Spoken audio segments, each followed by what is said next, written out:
Hey everyone, and welcome back to another breaking news update. My name is Jimmy Boyd, and you were watching Boyd News. I want to thank you so much for tuning in today. I've got a breaking news report coming out from Nato, and today I've got new information to share with you that states that the Russian Air Force has once again violated NATO airspace, this time in Lithuania. I've got a news story for you here on your screen. Two Russian military aircraft violate Lithuania's airspace near Kaliningrad. In response, two Spanish Air Force Eurofighter Typhoon fighter jets currently conducting the NATO air policing mission were scrambled to intercept. Russia continues testing NATO's resolve.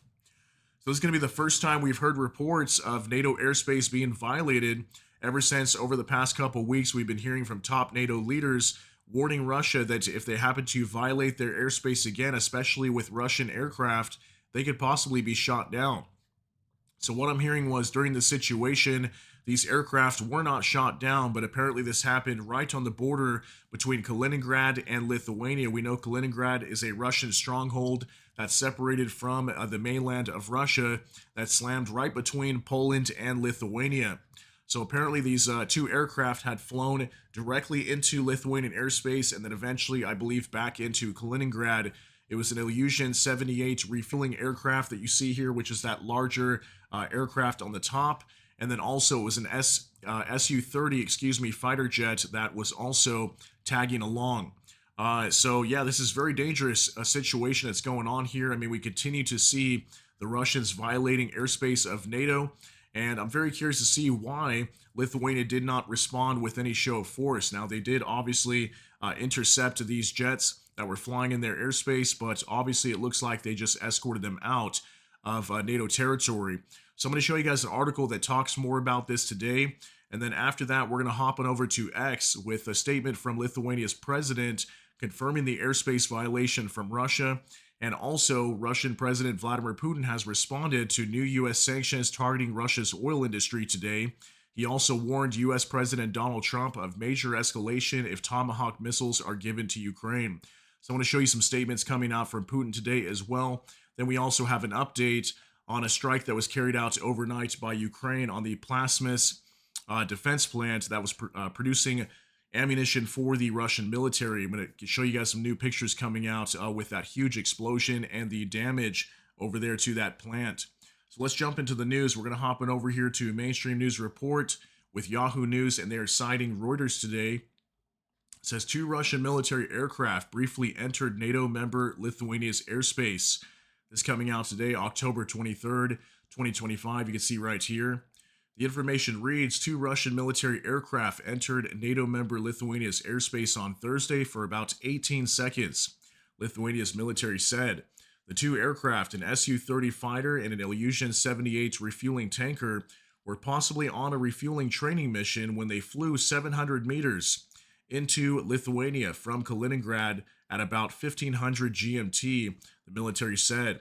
It says, quote, this incident once again shows that Russia is behaving like a terrorist state, disregarding international law and the security of the neighboring countries, said Lithuanian Prime Minister Inga Runginiene, if I'm saying that right, on Facebook. And it says, finally here, Lithuania is safe together with our allies. We look after and will defend every centimeter of our country, she added. Spanish Eurofighter Typhoon jets from NATO Baltic Air Police were scrambled in response and are patrolling the area, the military said. Okay, so it doesn't look like an extreme violation, but nonetheless, they still flew 700 meters directly into NATO territory, and we have seen this before. It talks about Estonia down here being violated. If you guys want to read more about this, I'll cite it down below. We just talked about that not even a month ago, right? We talked about these two, it was actually, I think, three MiG-31 fighter jets that violated Estonia's airspace. Could have been more, but it was numerous of them that were violating their territory and airspace as well. Now this is happening to Lithuania with these two jets flying into their territory overnight as well. And so far, no response coming out from NATO in terms of shooting any of these down or anything like that. So is this going to prompt Russia to carry out more escalation onto NATO, more hybrid warfare, more airspace violations, things like that. I think we're going to continue to see more of that, especially when NATO refuses to respond to try to shoot these down. So they have been coming out stating recently that they're planning to take each situation into account before they decide to shoot a Russian fighter jet down. That if there's no threat that is posed, they will not shoot it down. So there is going to be more violations from Russian jets going into NATO in the future. I'm pretty much expecting that at this point. So let's hop it over to X now with Gitanas Nausėda. This is the president of the Republic of Lithuania. He says this evening, Russian military planes violated Lithuanian airspace. This is a blatant breach of international law and territorial integrity of Lithuania. Once again, it confirms the importance of strengthening European air defense readiness. And he says the Ministry of Foreign Affairs of Lithuania will summon Russian embassy representatives to protest against reckless and dangerous behavior. So it looks like all they're going to do really here is just write a strongly worded letter over to Russia once again and condemn this action. That's basically what Gitanas Nausėda is going to say here in this speech. So take a look, just 25 seconds. I strongly condemn the violation of Lithuanian airspace recently by the fighter jet and transport vehicle transport plane of Russian Federation from Kaliningrad region side. This is cruel violation of international law and territorial sovereignty of Lithuania, and we have to react to this. Okay, so he is saying they are going to react to it. So let me know what you think Lithuania plans to do or what NATO plans to do in the future. I mean, they've already come out threatening Russia that they could possibly be shot down if they cross into their airspace. Well, now we just saw this happen again. I'm not sure how long, it took NATO to respond to this, but it says 18 seconds. So maybe these Russian aircraft kind of flew in quickly and then came back out. So there wasn't a whole lot of time for them to react. But obviously they did not respond by shooting down these aircraft to send Russia a message, which most likely means, again, we're probably going to see more of this in the future. So let's move on now. Now from next to Russia, Russia's response in the event of Tomahawk strikes against it will be serious, if not staggering, Putin said. Staggering like the staggering success of the special operation. Kind of a funny quote there from next to that they put. But yeah, we've got Putin here speaking about 15 seconds, talking about the fact that if these Tomahawk missiles get sent to Ukraine and they start striking inside of Russia, their response will be overwhelming. Take a look. Эскалации, но если таким оружием будут наноситься удары по российской территории, ответ будет очень серьезным, если не сказать ошеломляющим. Пусть они об этом подумают. Все хорошо. Эскалации, но если... So this was obviously the end of Putin's speech when he was talking to the press today. Kind of just briefly commenting on these Tomahawk missiles over to Ukraine. We have been hearing that Ukraine could possibly receive them. It's looking highly unlikely at this moment, but who really knows? Maybe if these peace talks really start to fail and Russia really proves they don't want to end the war, which we kind of have already seen that numerous times, right? Maybe these missiles could go to Ukraine, and we've got the Russians warning that this would be the U.S. firing these, not necessarily Ukraine. But who knows what's going to happen? Maybe Ukraine will receive them and start attacking Russia with these weapons soon. But we have the Kremlin coming out, Putin himself warning about these missiles being transferred. Now from Anton Gerashenko, Putin on the U.S. sanctions on Russia's oil industry. This is, of course, an attempt to exert pressure on Russia. However, no self-respecting country or people ever makes decision under pressure. And Russia certainly has the privilege of considering itself among this list of self-respecting countries and peoples. So this is Putin also speaking about the sanctions that the U.S. put down onto Russia yesterday, targeting two major oil companies, Rosneft and Lukoil. And this is going to be targeting a lot of different subsidiaries inside of Russia as well. And it's also making it difficult for them to sell oil to China and India. We heard recently also that China and India are both starting to reduce the amount of oil they're taking in from Russia right now. Especially China announced suspension of oil purchases from Russia from major oil companies inside of China. So I want you to see this real quick as well, about 30 seconds. Теперь, что касается новых санкций. Это, конечно, попытка оказать давление на Россию. Но ни одна уважающая себя страна и ни один уважающий себя народ никогда ничего не решает под давлением. И, безусловно, Россия имеет такую привилегию чувствовать себя и считать себя в этом списке уважающих себя стран и народов. Теперь, что касается... Okay, so what I'm getting from this statement here from Putin is basically him stating that they will not make any decisions while being pressured. We have heard this from Russia before, that no pressure will stop Vladimir Putin from fighting this war and continuing on the invasion into Ukraine. That if they want this war to come to an end, they need to reach dialogue, right? They need diplomacy for this war to come to an end, not pressure like what the U.S. is doing to Russia right now. So that's kind of what I'm hearing from Putin, that basically they're not going to stop the fighting inside of Ukraine just because the U.S. decides to hit them with these sanctions. And I've got more information on this today as well. Take a look at this from Bliskovka. Russia's energy sector feels confident, although there will be some losses. Putin on the new U.S. sanctions. The Kremlin leader recalled that it was Trump who imposed the largest number of sanctions against Russia during his first term.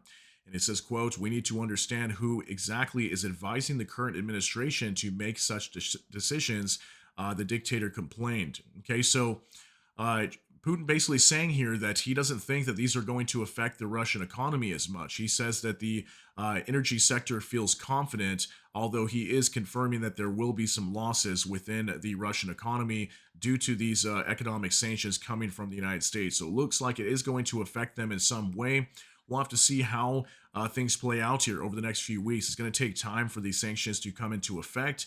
Again, we are hearing that China supposedly is suspending, halting the purchases of Russian oil. So that could be a big decisive factor right there. We'll see if China completely cuts off purchasing Russian oil. China's foreign ministry also came out and commented on that today. They were condemning this action of the United States putting these sanctions onto Russia. So right now things are very tense. Now, Anton Gerashenko, Putin says U.S. president has decided to cancel or postpone this meeting. Most likely he is talking about postponing it. I can say that dialogue is always better than confrontation, arguments, and especially war. We have always supported continuing dialogue, and we continue to do so now. So Putin claiming that this meeting between Trump and Putin that was supposed to be taking place in Budapest, Hungary, that Trump said is canceled. Apparently, on the Russian side, it is not canceled. He's still open to meeting with him, is what Putin's going to be stating here. And he's stating that also he believes that this is just being postponed for right now and that Russia is still open to dialogue. Take a look. Президент США решил отменить или перенести эту встречу. Скорее, он говорит о переносе этой встречи. Что можно сказать? Диалог всегда лучше, чем какая-то конфронтация, чем какие-то споры или тем более война. Поэтому мы всегда это поддерживали, продолжение диалога, и сейчас это поддерживаем. Президент США... Okay, so we've heard recently from top leaders out of the Kremlin like Sergei Ryabkov. He was just mentioning just the other day that there was no meeting being set up at all, that the Kremlin had not confirmed any meeting with Trump. So now we've got Putin coming out saying that there is a meeting. Apparently, it's just being postponed for right now. So, I mean, we have been hearing that from Trump as well. He was telling that to reporters yesterday that he believes there will be a meeting later down the road. But in the meantime, they're taking credible actions and steps to force Russia to the negotiating table by hitting them with these sanctions. So let me know what you think on that statement from Putin there. Now from next to breaking, Trump and Xi will meet on Thursday, October 30th. This will take place on the sidelines of the Association of Southeast Asian Nations, or the ASEAN Summit, the White House said. So this was confirmed by the White House spokeswoman, Caroline Leavitt. She was stating today that apparently Trump and Xi are going to be meeting.